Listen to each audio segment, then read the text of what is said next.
Hello and welcome to round 2 of the Just Car Insurance Australian Drifting Grand Prix. We're back at the birthplace of ADGP, the Dome at Calder Park Raceway in Victoria. Our custom-built track is designed for wall scraping, door-to-door action. First up, we're going to take a look at what drifting is all about, then take a tour of the track before we head into qualifying and top 32 battle highlights.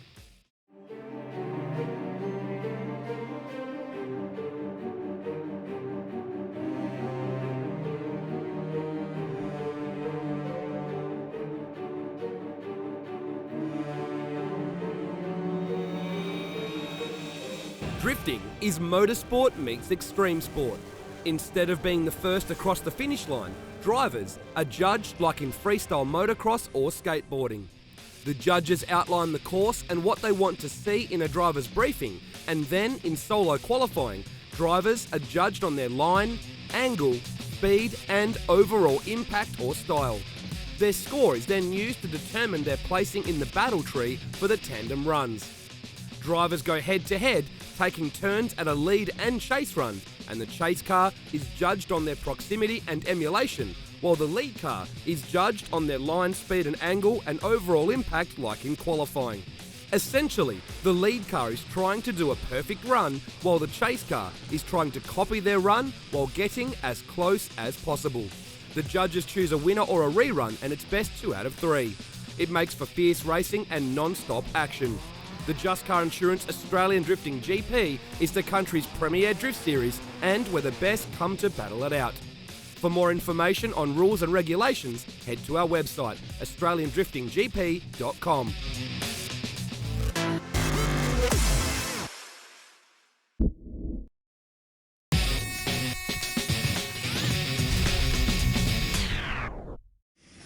Well, here is a first-person look at the custom-built track at the Dome. You take off from the Just Car Insurance start line, full throttle run-up. And then you need to throw it towards the wall for that outer clipping zone. You then come into the Newlon Oils horseshoe. That brings you into the infield of the track. You need to wash a lot of speed off to make this gap in the wall, which is the Achilles radial hairpin, and then across the I Love Drift finish line. Let's take a look at Nick Coulson's run so we can show you what the judges want to see. Full throttle run up, throw it in and get as close to the wall on that outer clipping zone before you then come down the bank, and you need to run as wide as you can, stay as close to the white line as possible without going over it, then hit the outer clip on the wall. You then want an aggressive transition to another outer clipping point on the grass. Wash the speed off, make the gap in the wall, and there is one more outer clipping point before you go across the finish line. Remember, 1 wheel over the line is a deduction, 2 wheels over the white line is a 0, as is a spin or a complete loss of drift. Now let's look at the KS Racing qualifying highlights. Josh Botcher took 4th place in the GT Radial S15. That man was happy to be back behind the wheel of that V8 powered machine. Levi Clark qualified in 3rd place with his signature aggressive driving once again in the X-City Racing backed machine. Jared Klingberg in the Barossa Sport on Fishing K70 wagon qualifying in 2nd, but the man that took the number 1 spot was Bo Yates in the Wins Nitto Toyota 86.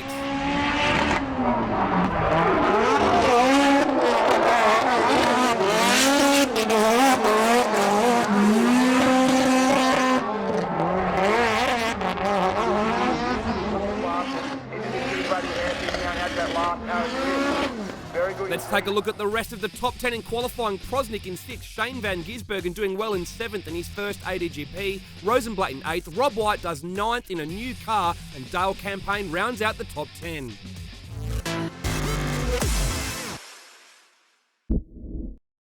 Now to some top 32 highlights. Chris Fromm took the win over Keith Adams in the Westlake Tyres S15. The first big upset of the weekend, Rob White went off track and handed the win to Catherine May in the Viva Garage Still 80. Jack Wittes defeated Alex Sharker in that mental 1JZ powered RX-8. Brent Gordon, after a rerun, defeated Kelly Wong in the Slicker Spare Safiro. Michael Bonney took the win over Matt Russell after Matt Russell had an off-track excursion and some mistakes. Jason Ferron got handed the win here after that big off from Chris Day. And Dale Campaign missed the gear, straightened up and handed the win to Jack Callow in another upset in the top 32. Chris Salito drove too aggressive and handed the win to Finney O'Hare in the R33.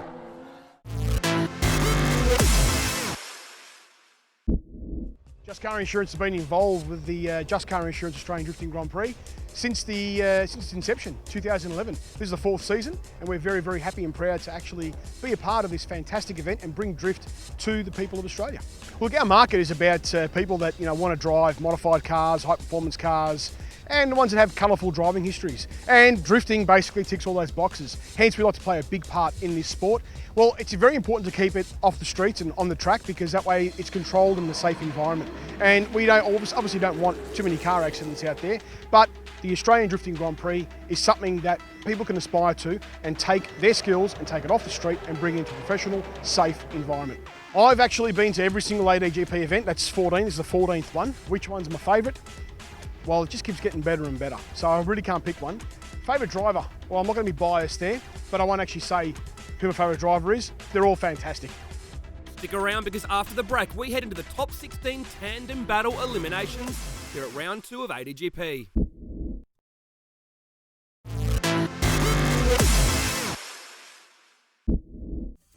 Welcome back to round 2 of the Just Car Insurance Australian Drifting Grand Prix. We're about to head into the top 16 competition, but before we do, let's catch up with some of the drivers that are sporting new cars this round. So it's a Penske NASCAR engine, so the Penske thing sort of sold me when I saw Penske. Oh, that sounds pretty cool. So it makes 820 horsepower at the flywheel. Last minute, with having to wait for America to send the ratios, we just decided to take the Hollinger out of the other car.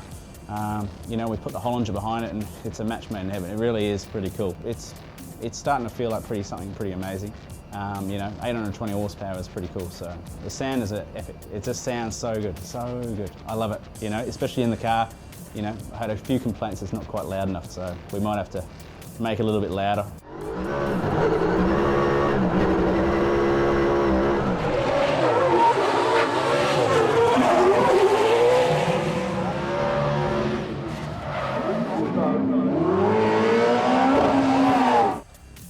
I'm pumped to be finally back in the S15.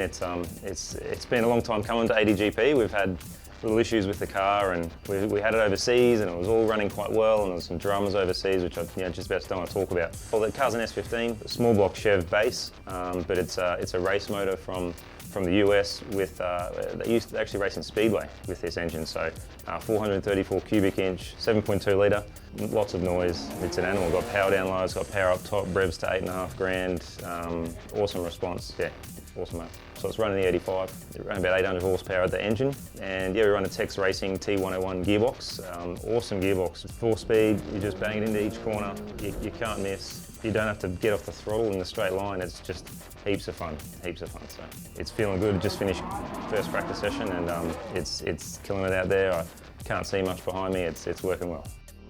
Jason Ferrin also debuted his new wide-body crazy R31 wagon, backed by Incas T Aussie apparel, sporting a V8 under the hood.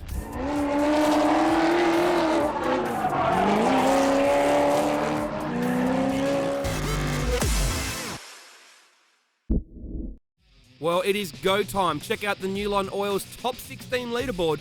Some pretty serious matchups set to unfold. Our first pairing, number 1 qualifier, Bo Yates in the Wins Nitto 8.6, up against Chris Fromm, ADGP rookie in the Tsunami Motorsports R34.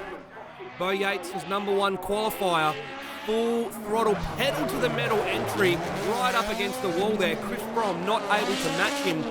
He is struggling to keep up with Bo Yates in that machine. But he's giving it everything he's got. It's a solid chase, but Bo Yates simply out-driving it in line, speed and angle. Flip it around now. Chris Fromm will lead in the Good Ride tyres, R34. Bo Yates will give chase. Fromm full throttle, but Bo Yates is right there with him, entering right on him. Chris Fromm putting down a pretty good lead run, but doesn't go quite out to that outer clip, but Bo Yates is all over the back of that R34 Skyline, and he'll take a pretty dominant win. Chris Fromm is a fantastic competitor, and I know he's had pretty good pace out there all weekend, but the Nittos are working pretty good out there in the first top 16 battle. Another ADGP rookie now, Catherine May in the Viva Garage Still 80. She gave us that big upset in the top 32 where she took out Rob White. Now she's up against Michael Rosenblatt in the Newline Oils R32. After that chicane, Rosenblatt puts the foot down and gets a gap, throws it in big, full speed, and Catherine May's car simply not able to keep up. She has said to us the only way to get better is to compete with guys who are better than you, and she's a rookie here in ADGP. So she's learning from the big guns. Let's switch it around now. Catherine May will lead. You can see slower on her run-up and entry than what Rosenblatt was. He's a little bit cautious to begin with as he doesn't want to run into the back of it on that entry. But now he's starting to get closer. And we see as they push the Achilles radial hairpin, push right up on her door. A great drive from Rosenblatt. He will take the win. Yeah, it was a good run. It's definitely a big speed comparison between the two cars, which made it very difficult, but, you know, super consistent run by her, and, you know, I'm happy to come away with the win and move into the top 8. Well, now it's one of our young guns, Jack Widdis, in the GH All-Edge R31 Skyline up against a drifting veteran, Josh Botcher, who's finally back behind the wheel of that mental V8-powered S15. He throws it in, big speed, right up against the wall. Jack Widdis comes in shallow. He's a little bit messy, a couple of corrections in there. And they switch back now. Widdis almost straightens out there, following Botcher with an Achilles radial hairpin. And Botcher, an almost textbook lead run. He'll have a big advantage coming to this second run. They switch it around now. Jack Widdis will lead. He needs to hope for a miracle with Botcher chasing him, and he might just get that. Botcher can't wash off the speed, goes off track, and that is a 0 to Botcher. JB had the advantage, but he threw it away, and now Jack Widdis will sail through for the win in the GH All-Edge R31. Yeah, it went really well. The GH All-Edge R31 Skyline's been doing great. Hasn't missed a beat all weekend, and it's great to get a win against Josh because he's got me the last 2 times, but great guy, and it's always fun battling him. Another ADGP rookie now, Brent Gordon, the PSA Ski Boats S15 V8 powered machine up against the Drift Kid. He's young, but he's certainly a drifting veteran now in Australia. Behind the wheel, that X-Force Achilles V Ute throws it in big, great entry there from Coulson. Runs on that outside line, gets out nice and close to that outer clip. Brent Gordon's putting on a pretty good chase. They had a couple little corrections coming into there. A little bit messy from both drivers through the hairpin. Nick Coulson goes out a little bit wider towards that outer clip. Maybe a slight advantage now going to Nick Coulson. What happens now when they turn it around? Brent Gordon throws it in. Good entry so far. Does come in a little bit shallow though into the horseshoe. Doesn't get to that outer clip like Nick Coulson did. Coulson a little bit tighter in his chase through this section. Pretty much even Stevens how they went through this last part of the course, but it was the cleaner lead run from Coulson that gives him the win. You know, I had to go all out, and I just pushed as hard as I can. These Achilles 1, 2, 3 is amazing grip. I was able to put it up onto his door and yeah, through to the top 8. Don't go anywhere, it's after the break. We continue our top 16 tandem battle eliminations.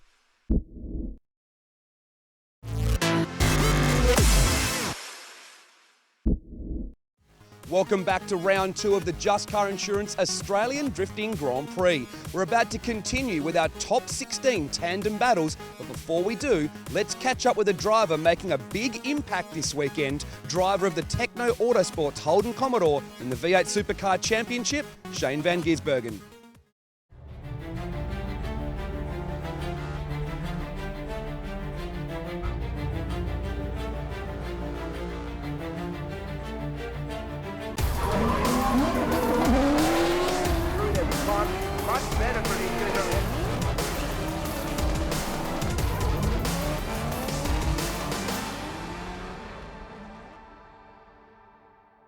Yeah, so last round of V8 Supercars was last weekend in Sydney at Homebush, and yeah, we had a great weekend. We were 4th in the championship going in, but really close to 2nd, and it was a dream weekend. The other guys made mistakes, and we were, you know, consistent all weekend. So ended up winning the last race, moving to 2nd in the championship. So stoked. Yeah, so I had a couple of days practicing end of 2012 and the Rattler in New Zealand, and went okay at it. So they invited me to come and do some rounds, and yeah, did the last half of New Zealand season, and then last year did the full season. So ended up 4th for the year, so pretty good. Got better and better at it, and yeah, the car over there was pretty good. Yeah, really cool. Always followed it over here and New Zealand, so to be finally joining the series is good. Got a good car, the Drift Syndicate Commodore, goes really good. So yeah, looking forward to this round and doing more and more. Yeah, so we're sponsored by Wilkinson Suspension, running Achilles, and it's the Drift Syndicate team, so really good bunch of guys. We're running a supercharged LSX, so plenty of power. Like, the power is unbelievable, so responsive. So yeah, car's pretty good. It's got a bit too much power, but we'll get it better and better. And myself, I've got a lot to learn here as well. The top guys here are awesome, so I need to step up to their level, but that'll come with time. Yeah, so this year I got a few rounds that conflict, but all the ones that don't, I'll be at. So this year, just trying to get better and better, get the car up to speed and myself, and then hopefully next year we can have a proper go at it.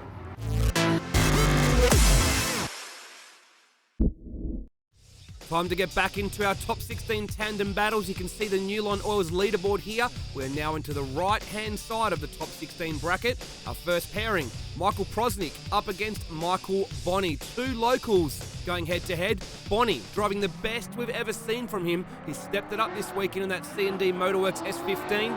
Prosnik, though, full throttle, big entry.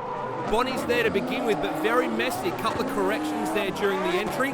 Although he's putting down a pretty solid chase now. It's a little bit messy with some corrections and a little bit of dirt before he comes into the Achilles radial hairpin, and he almost loses drift there coming out of that corner. So it was a good chase from Bonney. It was just a bit messy in spots, so Prosnik has the advantage. They switch it around now. Big correction there from Bonney. Comes in very shallow, very messy into the horseshoe.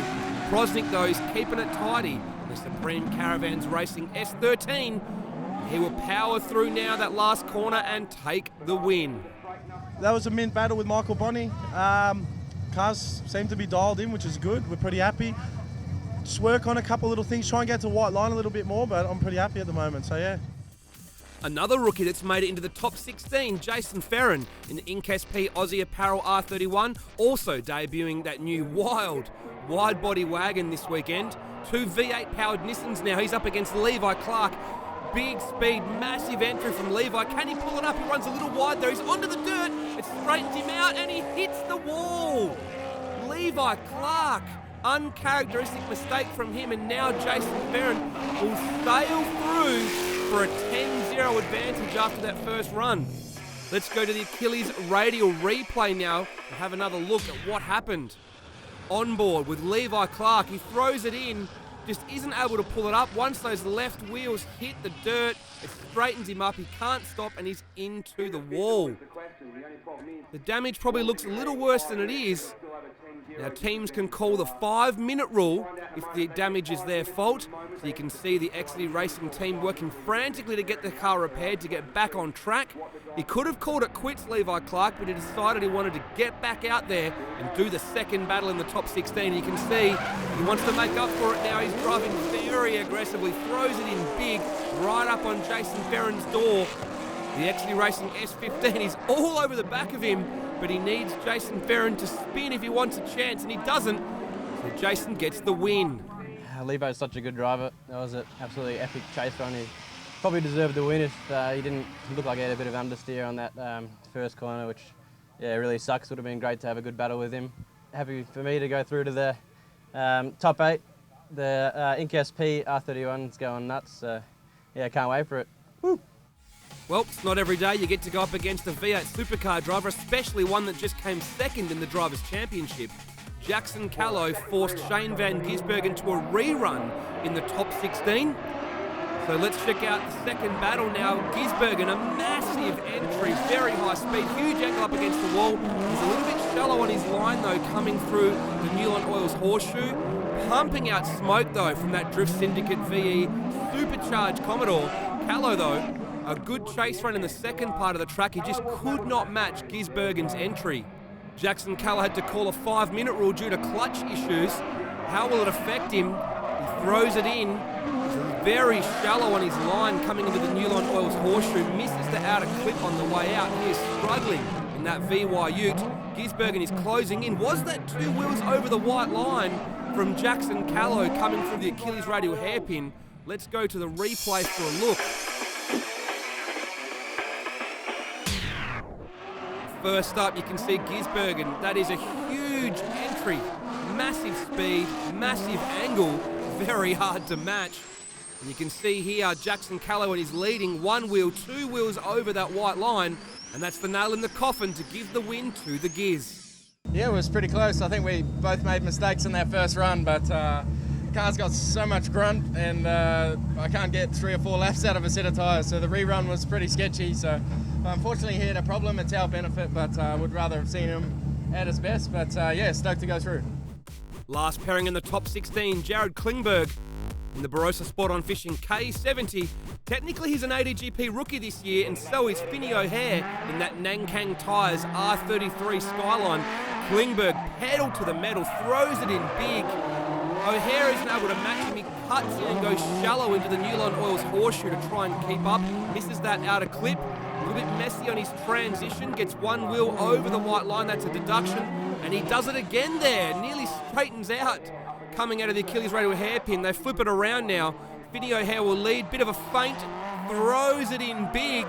Klingberg's right there though, but it looks like Finney misses a gear, straightens up, a little bit of contact, and he throws that run away, hands the win to Klingberg. So we're through to the top 8. Car's running sweet today with the Jawstick tune, and it was a good run, but Finney had a bit of a mistake on his lead, and yeah, I got the win. Stick around as after the break we'll head into the top 8 tandem battle eliminations here at the Dome.